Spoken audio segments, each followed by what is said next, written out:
Hey, happy Sunday. Um, we're going to do a little recap here, like we do every Sunday, about the video shares that came out this week, in case you missed any, and any of them could be helpful. So you can just go back and look them up right on the channel, all things Social Security.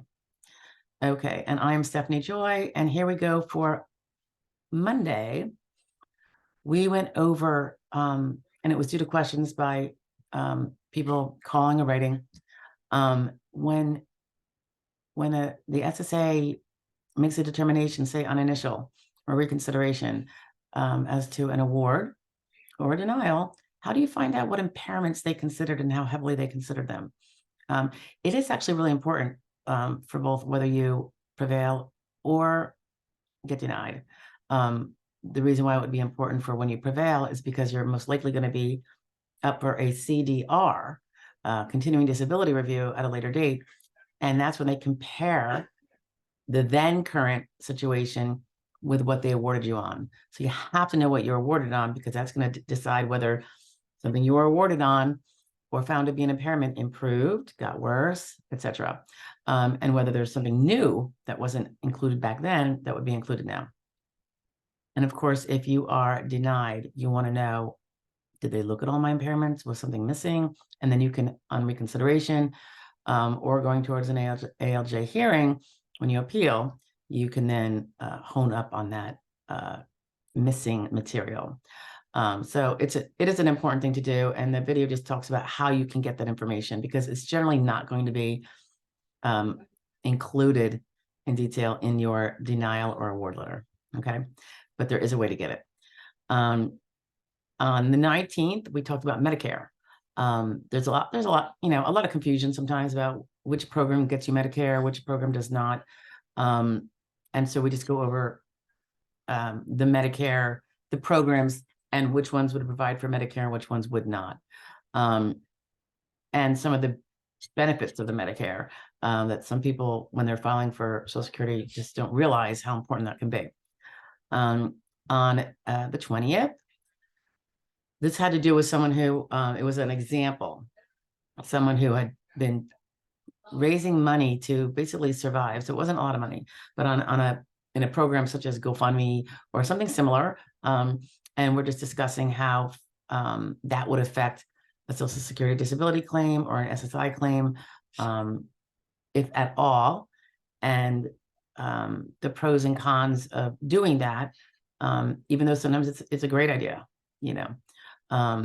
so, it helps define whether that income, when that income would be counted against you in one of the disability programs that the Social Security Administration handles. During the week, and this was kind of separate, it didn't go to subscribers, but I have a playlist about the compassionate allowances, and I'm just getting through the ones from August of 2023. I think there were 12. So two went up there earlier this week. One was Leber congenital amaurosis, and the other was FOXG1 syndrome. So those are just two, and we're nearly halfway through the list. I'll be getting them up as time permits in the next weeks, hopefully. On the 21st, we went over, this is actually an old video that somehow just like popped into my YouTube. I know my YouTube syncs with the Rumble platform, and I'm thinking it may have grabbed that one. But anyway, so that came out on the 21st, the windfall elimination provision. And the reasons why it exists, that's the provision that affects some people who have a government-generated pension on income when they work for the government that they did not pay Social Security taxes on, and how that can later cause their estimated Social Security benefit to not be what they thought it was going to be, to be something lower. So that's kind of like a overall explanation of how and why that works. It's very unpopular, the WEP, but there are reasons for it. So I just wanted to put them out there. On the 21st, this was about the possibility of, we call it like a redo, but it's a reopen of a prior denied application. In particular, one that was denied on initial or reconsideration, how sometimes if you're within a certain time frame, you can actually apply again and say, hey, just open up the old one. What the benefit of that, of course, would be that your back benefits would be so much more should you prevail on that, because now you have your application date being that much further in the past as opposed to just now. Because as you know, Social Security disability doesn't have endless retroactive benefits paid if you delay in filing your claim. And SSI doesn't have any retroactive benefits prior to the date of application. So if you can get a reopen of a prior application, you can actually clinch all that back benefits should you prevail that you would not be able to do on the new current application, unless during this new current application, you are able to convince them to reopen the old application that you had. So we go into that a bit there. That was the 21st. Let's see. on the 22nd.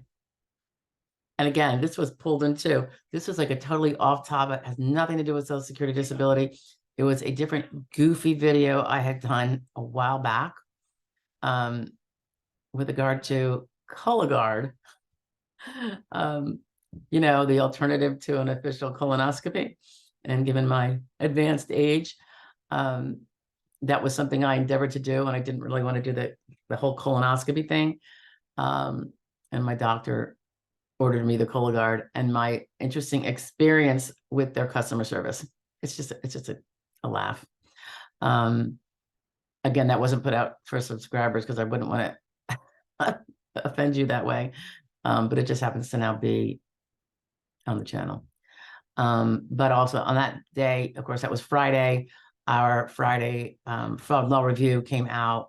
And this particular case was about artificial intelligence, which, you know, is a huge thing right now in the media. And it's about chat bots that have been defrauding Social Security beneficiaries. It's really concerning.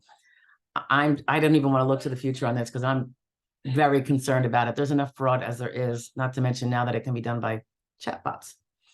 But you might want to take a look at that one if you're unfamiliar. And then Saturday, this is about,